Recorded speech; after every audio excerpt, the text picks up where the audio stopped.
வாங்க ஐர மீன் கருவாடு குழம்பு எப்படி வைக்கிறதுங்கிறது பார்க்கலாம். ஐர மீன் சின்ன சின்ன பொடி கருவாடா இருக்கும் பாத்தீங்களா, அந்த கருவாடு வச்சுதான் இப்ப நான் குழம்பு வச்சிருக்கேன். வாங்க இது எப்படி பண்ணலாங்கிறத பார்க்கலாம். ஆர் மஞ்சளாஸ் கிச்சனுக்குள்ள போலாம் வாங்க.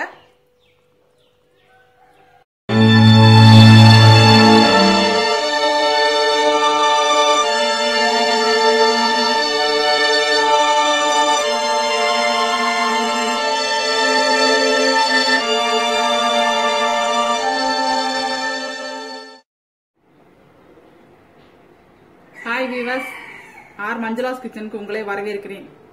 இன்னைக்கு நம்ம என்ன பார்க்க போறோம்னா கருவாட்டு குழம்பு. இது வந்து ஐர மீன் உடைய குட்டிகள், குஞ்சு ஐர மீன் குஞ்சுகளுடைய கருவாடு. இது எவ்வளவு புதுசா எப்படி இருக்கு பாருங்க. இது அப்படின்னுமா ஐர மீன் குழம்பு மாதிரியே இருக்குங்க நம்ம இதை சாப்பிடும் பொழுது. இது இப்ப நான் ஒரு 50 கிராம் எடுத்திருக்கேங்க. 50 கிராம் எடுத்து நல்லா நனைய வச்சு ஊற வச்சு நல்லா கழுவி சுத்தம் பண்ணி எடுத்து வச்சிருக்கேன். இது பாருங்க, ஒரு கடாயை வச்சுக்கலாம். இதுல கொஞ்சம் எண்ணெய் ஊத்திக்கலாம். கடாயை சூடாகட்டும். பாருங்க, எண்ணெய் சூடாச்சு, கடுகு போட்டாச்சு, உளுந்து, கொஞ்சம் சீரகம், கொஞ்சம் வெந்தயம். வெந்தயம் தான் கொஞ்சம் ஜாஸ்தியா போட்டுக்கோங்க.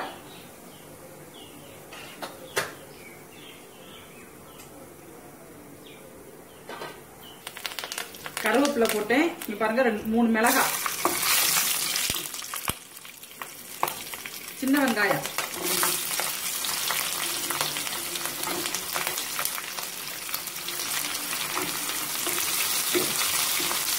இந்த குழம்புக்கு சின்ன வெங்காயம் தான் நல்லா இருக்கும், அதனால சின்ன வெங்காயம் தான் போட்டுக்கலாம்.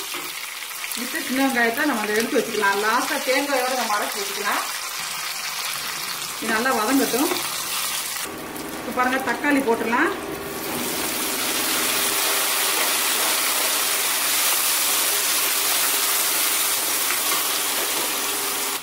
பாருங்க, நல்லா நமக்கு தக்காளி கரைஞ்சிருச்சு.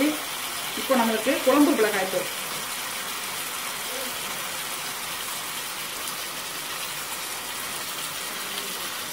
ரெண்டரை ஸ்பூன் போடுறேன்.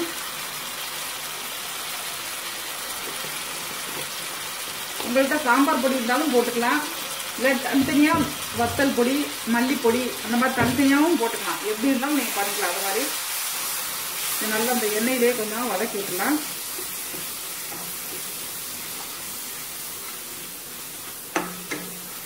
வதக்கி விட்டுட்டு இதுல புளி தண்ணி ஊற்றிடலாம்.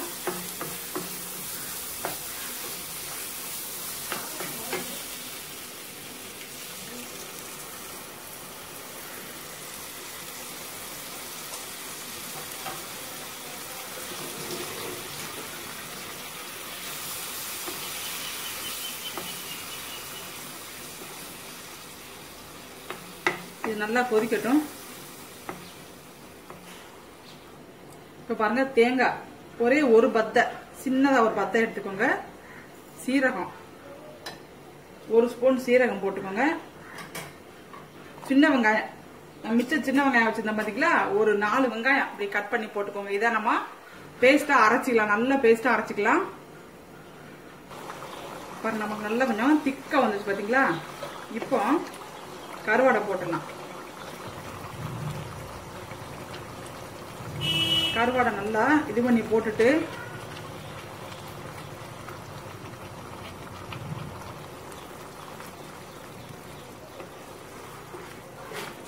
நல்லா, இதுல வந்து உப்பு இருக்குங்க, அதனால நான் உப்பு இன்னும் போடல.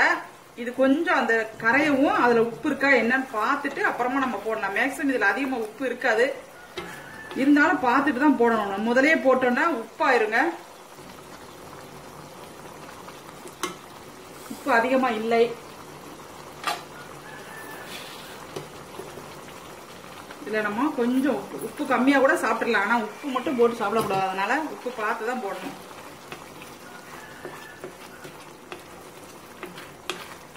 அந்த வெந்தயம் தாளிச்சமான நல்ல டேஸ்டா இருக்கு பார்க்கவே. நிறைய பேர் வெந்தயம் இவ்வளவு சேர்க்கறீங்க இவ்வளவு சேர்க்கறீங்கன்னு சொல்றீங்க. நீங்க வெந்தயத்தை சேர்த்து பாருங்க, அப்பதான் அதனுடைய இது நம்மளுக்கு தெரியும். நிறைய பேர் நம்ம மோர் குழம்புக்குலாம் வெந்தயம் நிறைய போடுறத பார்த்து நீங்க என்ன இவ்வளவு வெந்தயம் போடுறீங்க, இதெல்லாம் மனசு சாப்பிட முடியுமா அப்படின்லாம் எனக்கு கமெண்ட் பண்ணிருக்கீங்க. நீங்க செஞ்சு பார்த்துட்டு அதுக்கப்புறமா நீங்க சொல்லுங்க. வெந்தயம் நீங்க சாப்பிட்டு பார்க்காமலே கசப்புன்னு எப்படி நீங்க சொல்றீங்க? பாவக்காய் எவ்வளவு கசப்பா இருக்கு, நம்ம சாப்பிடுறோமா இல்லையா? அதை விட ஒண்ணும் வெந்தய கசப்பு கிடையாதுங்க. தாராளமா நம்ம எவ்வளவு வெந்தயம் வேணாலும் சேர்த்துக்கலாம், நம்ம உடம்புக்கு குளிர்ச்சி தான். ஏன்னா கசப்பு கண்டிப்பா இருக்காது. முழுசா நீங்க வறுத்து போடும் பொழுது கசப்பு இருக்காது. அரைகுறையா நீங்க வறுத்துட்டு பவுடர் பண்ணி போட்டீங்கன்னா தான் கசப்பு வரும். நீங்க ஃபுல்லா நல்லா வறுத்துட்டு பவுடர் பண்ணுங்க, கசப்பே இருக்காதுங்க. இப்ப பாருங்க, நமக்கு நல்லா இது வந்து உடனே வெந்துடும். ரொம்ப நேரம் வேகணுங்கிறது கிடையாதுங்க. மீன் மாதிரி தான், உடனே வெந்துடும்.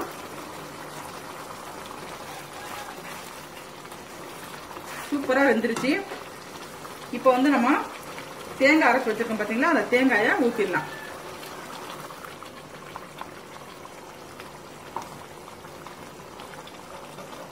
இது நல்லா கொஞ்சம் கொதிச்சிரட்டும். நம்ம மேல கொஞ்சம் நல்லெண்ணெய் ஊத்தி விடலாம். நல்லெண்ணெய் ஊத்தினாதான் இந்த கருவாடு குழம்பு இதுக்கெல்லாம் டேஸ்ட் நல்லா இருக்கும்.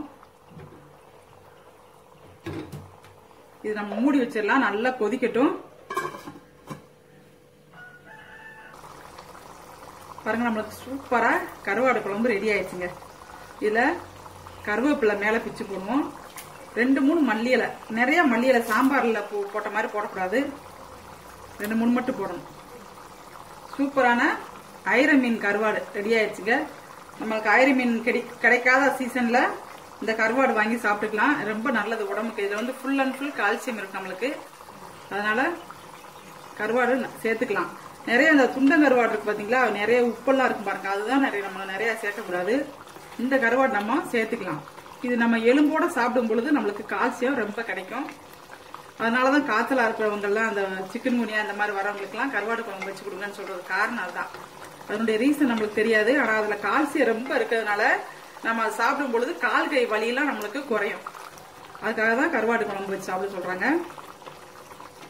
அப்படி இருக்கவங்களுக்கு இந்த மாதிரி உப்பு இல்லாம இந்த மாதிரி கருவாடுகளை வாங்கி வச்சு கொடுத்தீங்கன்னா ரொம்ப ரொம்ப உடம்புக்கு நல்லதுங்க. சூப்பரா ரெடி ஆயிடுச்சு. இந்த வீடியோஸ் நீங்க பாருங்க, உங்களுடைய கமெண்ட்ஸ் எனக்கு சொல்லுங்க. என்னோட வீடியோஸ் உங்களுக்கு பிடிச்சிருந்ததுன்னா லைக் பண்ணுங்க, ஷேர் பண்ணுங்க, சப்ஸ்கிரைப் பண்ணுங்க.